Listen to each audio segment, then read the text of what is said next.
Anda kembali di Breaking News Kompas TV. Saudara, 20 orang meninggal dan 32 orang terluka usai Amerika Serikat dan sekutunya menyerang milisi pro-Iran di Irak.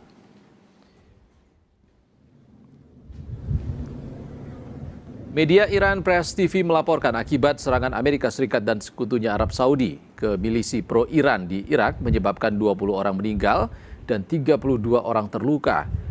Selain itu, dilaporkan juga ada 6 penasihat Iran turut menjadi korban dalam serangan Amerika Serikat dengan Arab Saudi ke Irak. Kerusakan bangunan juga menjadi saksi besarnya serangan Amerika dan Arab Saudi ke wilayah Irak.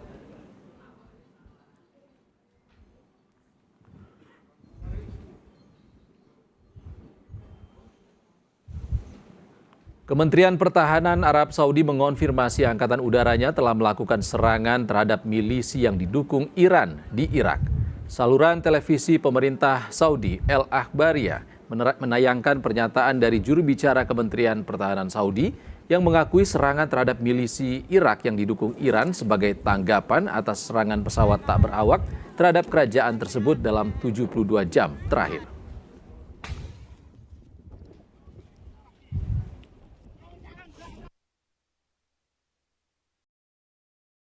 أن هذه الاعتداءات انطلقت من الأراضي العراقية ونفذتها ميليشيات إرهابية موالية لإيران، وما تم التأكيد عليه من حق المملكة الأصيل في الدفاع عن النفس واحتفاظها بحق الرد في الوقت والمكان المناسبين.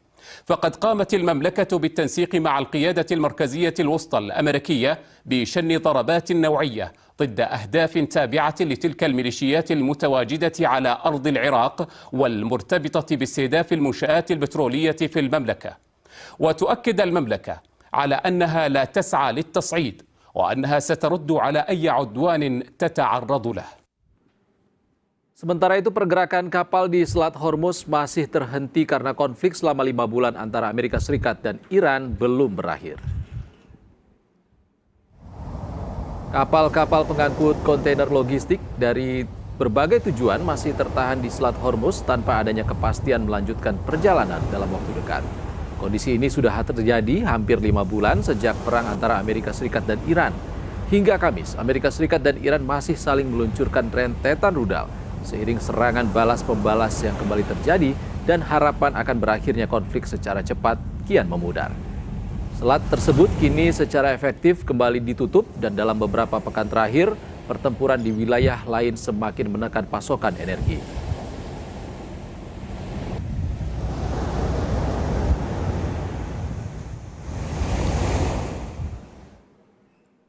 Iran menyerang pangkalan militer Amerika Serikat di Jordania. Buntut dari peristiwa itu langsung dibalas Amerika dengan menyasar aset militer Iran. Lalu apakah pengerahan kekuatan militer akan berlanjut? Berikut ulasan peneliti Asia Middle East Center, Pizarro Ghazali.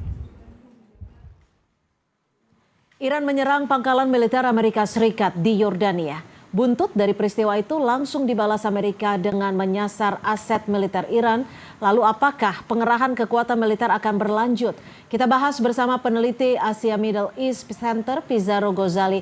Mas Pizarro, kalau kita melihat eskalasi saat ini, apa sebenarnya eskalasi yang akan kita simak ke depannya nih? Apakah akan jalan di tempat dengan jual beli serangan atau meluas seperti ancaman yang sudah disampaikan Iran?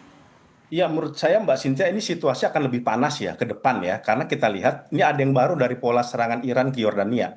Dia lebih dahulu melakukan serangan tanpa harus merespon serangan Amerika Serikat gitu. Jadi ini inisiatif Iran langsung menyerang Yordan tanpa menunggu dulu dia diserang oleh Amerika Serikat. Saya kira ini pola baru yang jarang sekali dilakukan oleh Iran selama ini atau bahkan sama sekali belum dilakukan. Artinya apa? Iran sekarang udah dalam tahap posisi, mereka kayaknya udah nggak mau lagi diplomasi dan negosiasi lagi. Karena apa?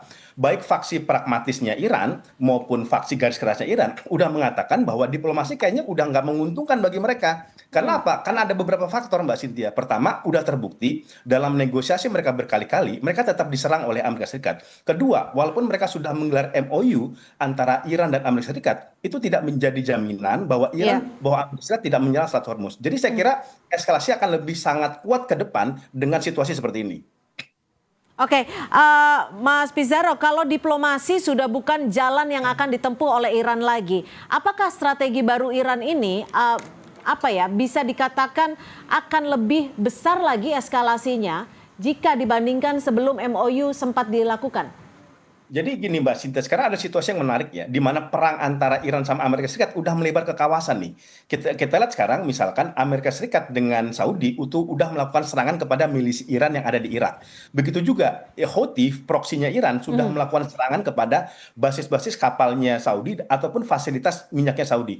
Artinya ini udah agak melebar situasinya. Kalau ini sudah melebar, kita udah bisa melihat bahwa eskalasi perang sekarang udah menuju kepada eskalasi yang lebih panas. Apalagi ini, kenapa Iran sekarang melakukan serangan pendahuluan ke Yordan? Karena dia udah ngebaca pertemuan Donald Trump dengan Netanyahu. Ini sedang ada koordinasi antara Amerika Serikat dengan Israel, yang bagi Iran itu dibaca ini sedang ada koordinasi untuk melakukan serangan bersama kembali kepada Iran gitu. Karena Netanyahu kan dia ngomong bahwa Iran ini nggak boleh dibiarkan mengendalikan Selat Hormuz sendirian. Ini yang tersisa sekarang kekuatan Iran itu di Selat Hormuz gitu. Itu kan pesan dan sinyal bagi Iran bahwa Netanyahu bukan tidak mungkin bisa melakukan serangan direct kepada Iran. Makanya itu sebagai bentuk peringatan kepada Amerika Serikat, peringatan kepada Israel, mereka menyerang fasilitas Amerika Serikat yang ada di Yordan ya. Karena apa? Itu bisa dikatakan yang paling lemah. Karena sinyal-sinyal radarnya, sinyal komunikasinya, itu udah berhasil dilumpuhkan Mbak Cynthia dari serangan Iran sebelumnya gitu. Ini kan luar biasa ya. Dan ini yang menurut saya akan menjadi eskalasinya kalau kemudian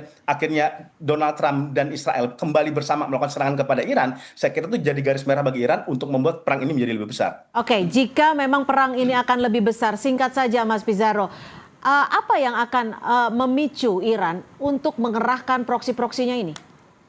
Iya, menurut saya memang menjadi pemicunya Iran jika mereka menggerakkan proksinya itu ditandai dengan serangan kembali bersama Amerika dengan Israel yang menyasar fasilitas nuklir gitu. Karena pembacaan IRGC Mbak Cynthia, ini koordinasi antara Amerika dengan Iran, sasaran itu sangat jelas. Pertama, serangan fasilitas nuklir, serangan Hormuz dan lain sebagainya. Jika serangan ini berlangsung berhari-hari secara intens, saya kira itu menjadi salah satu indikator bagi IRGC untuk melakukan serangan balasan. Nah, saya kira itu variabel-variabel yang sekarang sedang dipertimbangkan Iran, apakah membuat perang ini menjadi lebih besar atau tidak. Ini juga akan sangat bergantung bagaimana hasil pertemuan Donald Trump dengan Netanyahu. Tapi yang jelas Netanyahu sudah menegaskan bahwa Iran tidak boleh mengendalikan Selat Hormuz sendiri dan mereka siap untuk melakukan pertempuran. Oke, Mas Pizarro, Israel mengungkap dukungannya untuk Amerika Serikat dan juga menyerang Iran. Apakah Israel juga akan turut dalam peperangan ini yang kali ini?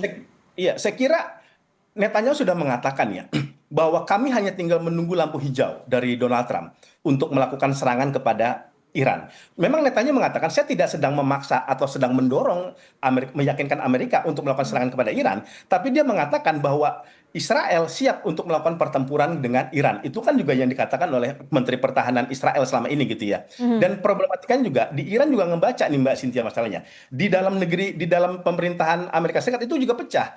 Misalkan Marco Rubio ya, itu Menlunya itu mendorong serangan terus berkelanjutan kepada Iran. Sedangkan GD Vance itu juga dia lebih pragmatis, dia lebih mendorong adanya kesepakatan dengan Iran. Nah, ini kan tidak ada ketidakjelasan bagi Iran. Sebenarnya apa suara tunggal dari Amerika Serikat? Makanya mereka juga melakukan serangan kepada. Kami tutup breaking news kali ini saudara. Saya Ihsan Sitorus pamit. Sehat selalu. Sampai jumpa.